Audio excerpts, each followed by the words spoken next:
My attitude towards solo travel has led me to some of the most memorable adventures I've ever experienced, and it's also influenced my attitude towards solo skiing. I always say that my personal definition of a solo traveler doesn't mean someone that's always alone, but rather it's someone who's making her own decisions about how, when, and why she travels. And similarly, a solo skier is making her own decisions about how, when, and why she goes to and experiences the mountain. I only started taking skiing seriously about 4 years ago, and since then, I've skied in over 60 stations across 8 countries, the majority of which I visited alone. In fact, as of this last season, I've skied more than 100 days by myself. So, speaking from experience, going out to ski on your own is something that I totally recommend. And I want to note that I'm only talking about skiing alone in designated ski stations and resorts. I will never recommend going off-piste alone or going out into the backcountry alone. But when it comes to skiing solo, I like to think of it as any other solo sport. There are plenty of trail runners that go out on their own, and there are plenty of road cyclists that go out on their own, and I don't think it's that different. And I found that there are actually so many benefits and advantages to skiing on your own. So in this video, I will go over all the positive things that I've learned and that I've noticed in my experience skiing solo. The first major benefit is that you can go at your own pace and work on whatever skills you want. By skiing solo, you can choose to ski as slowly as you wish or as quickly as you feel comfortable. And having the freedom to decide your pace can also give you the opportunity to develop specific skills. Or you can be free to practice techniques that may require intense focus and repetition. So to me, that means that you can actually improve faster than if you were to only ski with other people. Another benefit that you can take advantage of is shorter wait times in the singles lift line. Many lifts or gondolas at ski stations will have a dedicated singles line in an effort to fill all the spaces to capacity.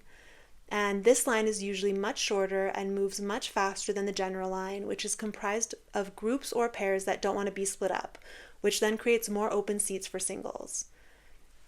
Something else that I love about skiing solo is that you can start, stop, and take breaks whenever you want. When you ski by yourself, you can maintain your own flow and rhythm. If you feel like taking a more relaxed pace or a faster pace, you can. And you have the freedom to do as you wish without having to feel like you're holding up the group. And the other side of that is also an advantage. You also don't have to be held up by others if they're slow to start or want to stop early, or if they wish to take breaks more often than you need to. One of the best things about this flexibility is that you can choose exactly where you want to ski and change your mind as you wish. When you're planning a ski trip for yourself, you have the freedom to choose everything about the destination, starting with the country and the region and the town and the ski station, even down to which individual runs you feel like doing at any given moment. If you are skiing and you find that you're bored with an area or not happy with the particular conditions, you can choose to ski elsewhere. And you don't need to consult with a group or coordinate a plan for everyone. And similarly, let's say you're having a lot of fun on a particular run. You can choose to do it over and over as many times as you wish. And by skiing solo, you also have the ability to change your mind within a moment's notice and follow a different path without having to verbally communicate your intentions to someone else. You can choose your own route without having to worry about having to follow someone or possibly missing a turn and ending up on the wrong run. And similarly, if you're with a group and someone else or other people are following you, you don't have to look back to see where they are and if they can see you. If you're skiing with others and become separated, I know that finding each other on the mountain again may be complicated and frustrating and time-consuming to coordinate a plan to meet back up. And I know that one potential disadvantage of skiing solo is that you don't always have others to learn from or emulate.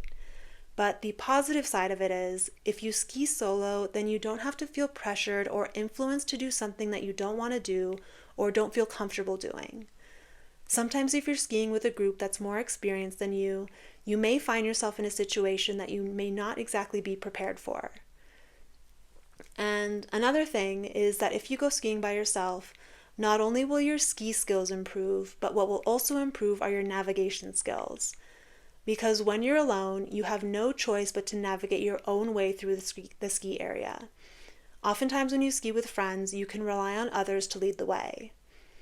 But with practice and experience, your skills for orienting yourself and navigating runs become so much sharper because you only have yourself and your heightened sense of awareness to rely on.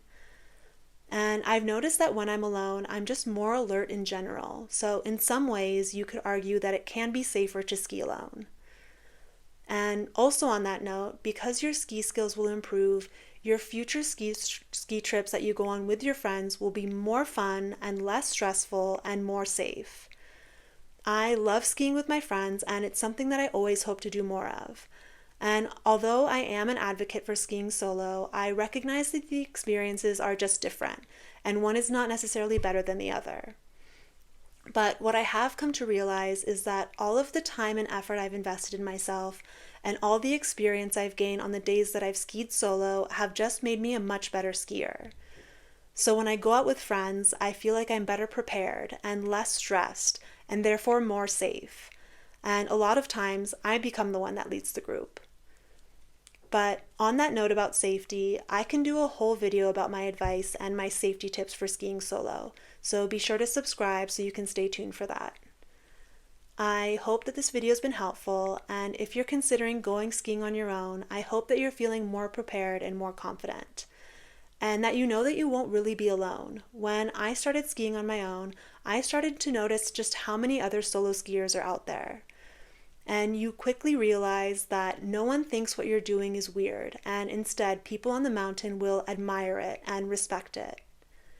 The first day I went solo skiing was at Breckenridge, Colorado, and I have since explored ski stations in Tahoe, Canada, France, Austria, Switzerland, Italy, and even Finland by myself.